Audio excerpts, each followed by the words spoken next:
नमस्कार दोस्तों। आज के स्टॉक ओवरव्यू में जानते हैं आखिर कोरिया की मार्केट में इतना बड़ा बूम क्यों आया है।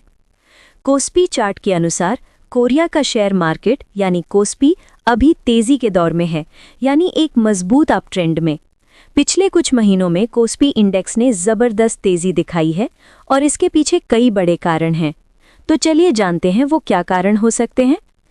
पहला सबसे प्रमुख कारण जो सामने आता है वो है ग्लोबल सेमीकंडक्टर डिमांड, यानी चिप इंडस्ट्री की मांग बढ़ना। कोरिया की सबसे बड़ी कंपनियां जैसे सैमसंग इलेक्ट्रॉनिक्स और एसके हाइनेक्स सेमीकंडक्टर यानी चिप्स बनाती है। दुनिया में एआई, ईवी यानी इलेक्ट्रिक व्हीकल्स और क्लाउड टेक्नोलॉजी के बढ़ते उपयोग से चिप्स की डिमांड बहुत तेजी से बढ़ी है, जिससे कोस्पी को बड़ा बूस्ट मिला है। दूसरा कारण है विदेशी निवेशक यानी एफआईआई की भारी खरीदारी। ग्लोबल इन्वेस्टर्स अब इमर्जिंग मार्केट्स जैसे कोरिया, भारत में पैसा लगा रहे हैं क्योंकि अमेरिका और यूरोप के मार्केट ओवरवैल्यूड हो चुके हैं। एफआईआईज ने कोरिया के शेयरों में लगातार खरीदारी की है, जिससे इंडेक्स ऊपर गया है।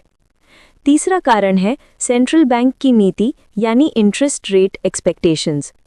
बैंक ऑफ कोरिया ने संकेत दिए हैं कि दरें अब स्थिर रहेंगी या कम हो सकती हैं, जिससे बिजनेस को सस्ता कर्ज मिलेगा और स्टॉक्स में ऑप्टिमिज्म बढ़ा है। चलिए मैं आपको चौथा कारण बताता हूं, अर्निंग्स ग्रोथ, कंपनियों के अच्छे रिजल्ट। 2025 की शुरुआत में कोरियाई कंपनियों, खासकर टेक, ऑटो और शिपिंग सेक्टर ने अच्छे क्वार्टरली रिजल्ट्स दिखाए।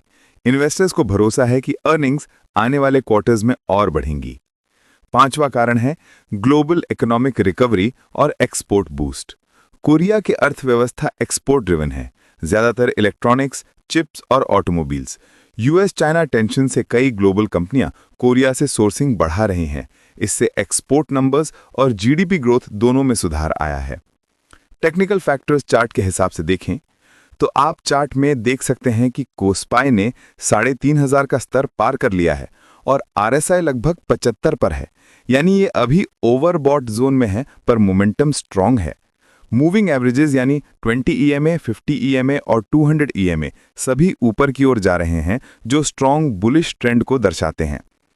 कोरिया के मार्केट की ये प्रगति मुख्य रूप से AI driven semiconductor boom, foreign inflows और एक्सपोर्ट रिकवरी की वजह से है।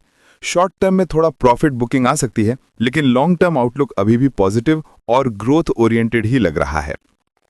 तो दोस्तों, ये रहे कुछ प्रमुख कारण जिन्होंने कोरिया के शेयर मार्केट को नई ऊंचाइयों तक पहुंचाया और कोस्पाई इंडेक्स में जबरदस्त तेजी लाई। अगर आपको हमारा प्रयास अच्छा लगा हो तो हमारे चैनल को लाइक करें, सब्सक्राइब करें और जुड़े रहें स्टॉक ओवरव्यू के साथ, ऐसे ही और फ्रेश मार्केट अपडेट्स और इन्वेस्टमेंट इनसाइट्स पाने के लिए।